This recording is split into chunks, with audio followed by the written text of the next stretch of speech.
So speaking about batteries, the something at the Cyber Rodeo they talked about the 4680 ones, and and there's been conversation that the newest Model Y, I think the Standard Range Plus is all-wheel drive is supposed to come out with this. Do we know how long they'll take for those batteries to get into like the 3 and other areas? Do we know where that's going?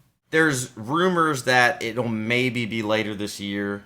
It's looking like the Model Y, Standard Range Plus is starting to come out this year, like now out of Austin. Now that we're shipping them, but until they get the battery production up full speed, or at least to higher production they have right now, I don't expect us will see another car. Structural battery packs are a whole different can of worms with the framing and how you build the car. Maybe towards end of Q3, Q4, if I had to guess, as like the earliest you might see it in those other cars. But who knows? I mean, Tesla surprised me many times. So All I can think of is the supply chain issues they're facing right now with nickel and lithium.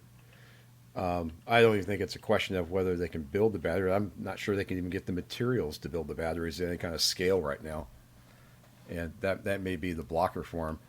And then, Lewis, you brought up the integrated casting for the battery frame. They only have one facility that can do that right now.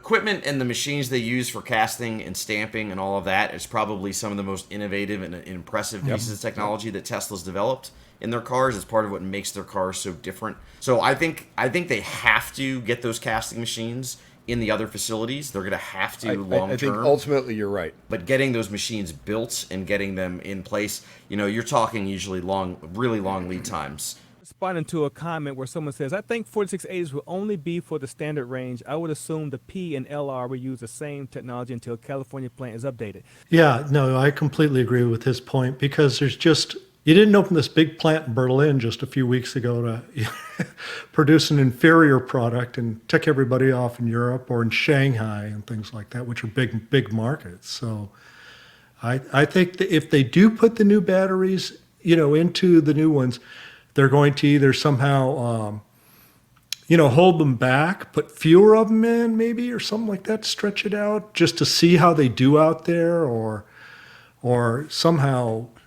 do something with them, because they cannot produce an inferior product in Texas to the one in Fremont and vice versa.